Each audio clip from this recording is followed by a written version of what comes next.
What is going on, everyone? Sarah coming at you from just outside of Hartford, Connecticut. And today is going to be a little bit of a different video as we're going to look at my sports memorabilia collection. And this is going to be the stuff that you can wear and stuff that I obviously do wear all the time. So if you remember a few months back, like 6, 7, 8 months ago, Patrick did a video where he showed off his sports memorabilia. I kind of said, you know what, that's a good idea. I'm going to do that. But I just kept putting it off and forgetting about it. So I figured now's a good time to record the video, get it out, so you guys can see the teams that I like. So, as you can tell, this one is of the Springfield Isotopes, the first shirt that we're going to discuss.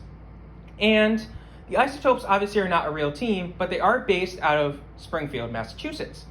And if you know The Simpsons, you know I'm a big Simpsons fan. So last year, in early February of 2020, a coworker and myself heard that they're having this big night at the Springfield Thunderbirds, which is the AHL affiliate of, at the time, the Florida Panthers. So we said, let's check it out.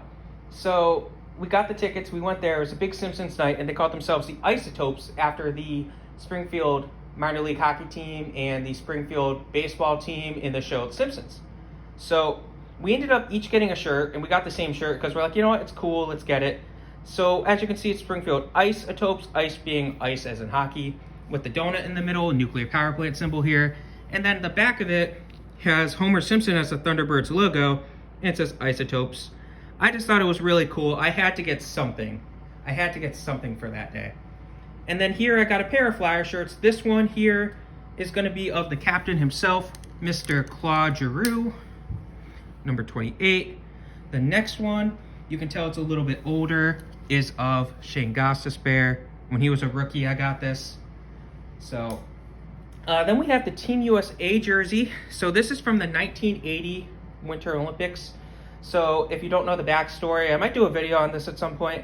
But the United States team played the Soviet national team in the semifinals. So essentially the Soviets were expected to win, and they did not. The United States pulled off the victory. But this was the jersey that the Americans were wearing. To tell you how big that game was, though, my grandfather, who watched no sports, he watched that game. He watched the game. So, very big jersey. I've worn it before in public. I get a lot of comments on it. Nothing on the back, unfortunately. So that's all I have for hockey. Next we have baseball, and this is my Roy Halladay shirt. I've worn it before to multiple baseball games, and I get a lot of attention for it because people want to talk about Halladay. If I'm up in the Northeast, nobody really wants to talk about it, though. Talk about him. But Roy Halladay, I remember what happened where I was the day I found out he passed away. So now we have, obviously, Cleveland MLB team. And this is from last year before he was good, before everyone wanted his jersey, Shane Bieber. I'm going to eventually get another Shane Bieber actual jersey. But last year, at this time, nobody wanted Shane Bieber stuff. So now we have the Philadelphia Eagles. This is their Super Bowl championship shirt from the NFL, actually NFL licensed by them. I got this shirt because on the back, it has all of the guys' names who were on the team. It doesn't have every single man who was on the team, though. It does omit some names, but still, I loved this shirt. Whenever I go out in public wearing this, I'll get either dirty looks or compliments. Usually I get dirty looks, though.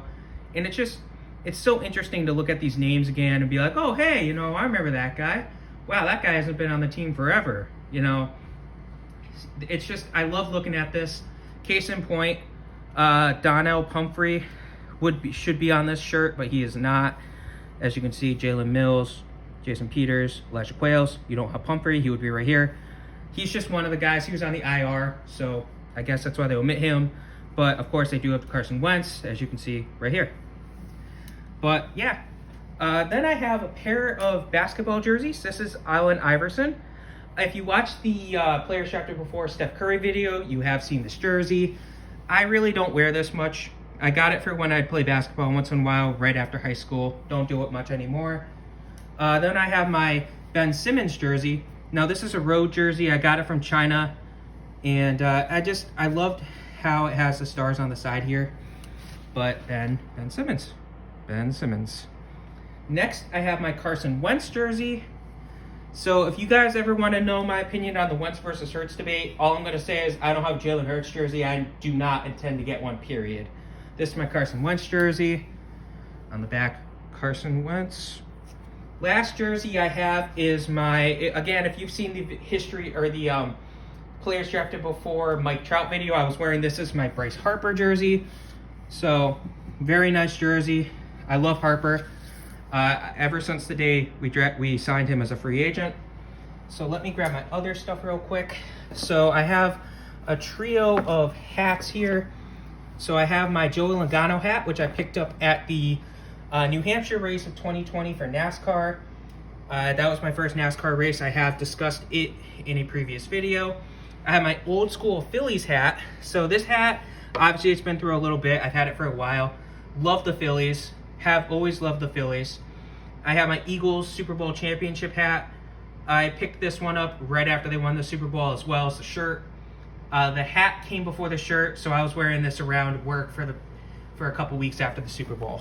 So that's those. I also have another hat, and this is my Eagles winter hat. So this one has more of a backstory to it. So a buddy of mine, when I moved out of Connecticut for a couple years, I made a good friend, and he ended up telling me, I know you're a big Philadelphia sports guy. He had gone to Philadelphia a year beforehand, so he ended up buying this hat, and he ended up giving it to me, and then he ended up going into the Air Force, so I always held on to the hat. And whenever I'd see airplanes, whenever I saw military planes flying by, I'd always think of him, and then I'd think of the hat. So I just love wearing this hat. Next, believe it or not, I do have socks. So these are my 76er socks. I haven't worn them in a long time. I mostly wear them to mess with people, like after the Sixers win a big game, but these are pretty heavy socks. I have my Eagles socks. I have never worn these, believe it or not. I had them with me during Super Bowl Sunday, though, against Patriots. I did bring them with me, same with the Eagles hat. I have my Philadelphia Flyers socks. Again, never wore them. I always have them next to me, though. And lastly, I have my Phillies socks, which I bought at Citizens Bank Park when the Phillies played the Red Sox. Unfortunately, the Red Sox would win that game, but I said I have to buy something. Lastly, surely not least, I have my beautiful Super Bowl 52 box, and inside, Eagles Super Bowl ring. So obviously it's a knockoff, but when the Eagles won the Super Bowl, a buddy of mine told me, oh, hey, that's really, you should get one. So he got a NFC championship ring for the Vikings. He's a big Vikings fan. So yeah, that's my sports memorabilia collection. In case you guys were wondering which sports teams I have jerseys for and everything like that. Hope you guys enjoyed this video. Have a good rest of your day.